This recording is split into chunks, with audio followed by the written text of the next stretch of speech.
All right, this is a 5150 interview series. I am here in the lovely city of Glendale on a special night with the very elegant, the very talented, and the very, wow, very energetic Helen Money. We're here on the first night of a residency that you're doing here at the complex in Glendale. Right. 4 parts, 4 shows. First question. First of all, nice talking to you again. Thanks. Nice to talk to A you. lot of new stuff that's going on with you, but Yeah. talk to me about this residency that you're doing and these 4 special shows. Well, I lived, I grew up in Los Angeles, but spent 20 years in Chicago, and I moved back here about 5 years ago, and I feel like I haven't really introduced myself to LA as a musician. Here and there I do a lot of touring outside of, California. So I wanted a chance just to kind of present myself and my music and I like this club. It's nice and small, intimate. Very intimate. So Ryan Avery agreed to help set these shows up for me, and we've got some really cool opening acts. And I've got my friend and the guy who co-produced my new record, Will Thomas, is going to join me on some of the songs. So that's going to be fun. Is this residency going to focus, by the way, in September you have a new record coming out. Let me see here. Become Zero comes out September 16th, correct? Right. On a new label. Right, Thrill Jockey Records. Will this residency be somewhat of an introduction of your new material to the audience? Yeah, we're playing. What I would like to do actually is, over the 4 weeks, plays, maybe 5 of the songs, same songs every night, but then introduce older stuff, and then new stuff off the new record I haven't played before. I've played some of this stuff off the new record, but for instance, tonight we're doing a song that I haven't really been able to do live because has the drums with it, and it's a little complicated to pull off by myself. So, yeah, so stuff like that. It's going to be mostly new record, but also looking back at some of the older stuff. Now, this is what's interesting. You're very humble, by the way. Helen Money is an artist that is world-renowned. You've toured with some amazing bands in itself, like Neurosis, Mono, Agalok. You've played to such diverse audiences. You are indeed a very unique celloist because your music not only incorporates such human emotion, but it really takes you on what I would say a very spiritual and very enlightening journey through your music. The last time we discussed your prior record, Arriving Angels, we discussed how intimate you were in revealing your emotions and transforming them with your material. But this record is very interesting because it really focuses on personal loss, correct?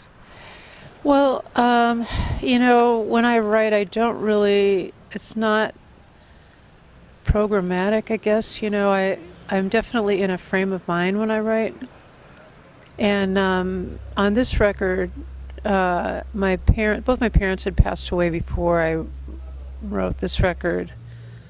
The one previous, that process was kind of going on. So, I was that's kind of been stuff that's happened to me. So it's kind of, it's on my mind.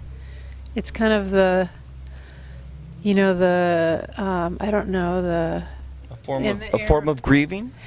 I wouldn't go that far. I don't know if that's that deep. I know it's just kind of the air I was breathing at the time. So, I think that probably comes through, but I think I always like to write dark music. And I think the cello's dark, also, so that kind of lends itself to it. But there were a couple songs. There's one song in particular I wrote with my parents in mind, called Vanished Star.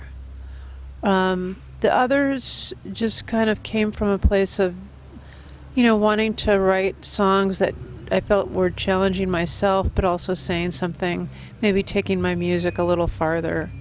So But yeah, I think I hopefully people can take from it whatever they want. You know, yeah. So I don't know if that kind of answers your question, but Well, one of the amazing things that I've seen you do with the audience, especially in this day and age, is you're able to not only maintain that attention, but you're able to literally cross that void and connect with your audience on an emotional level because the music takes over. In other words, it's not a show per se, it's a performance. And that's why not only am I very enchanted by what you do, but at the same time, I'm mesmerized that in this day and age, you bring back that classic quality of being able to connect with the audience where it's genuine.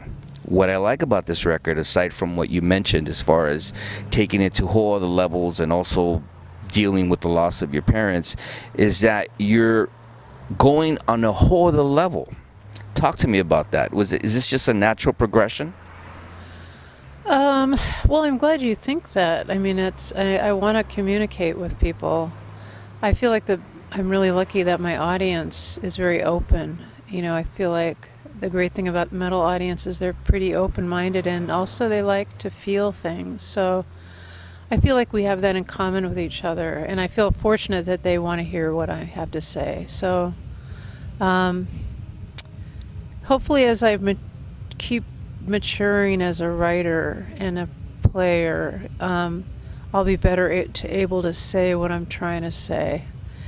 So yeah, I mean, hopefully I'll make a progression. I'll keep challenging myself, and that my audience will stay with me. That's what I'm hoping. And I feel very lucky to have an audience. You know, there's a lot of really amazing musicians out there right now. So, you know, I feel lucky to have people who are into what I'm doing.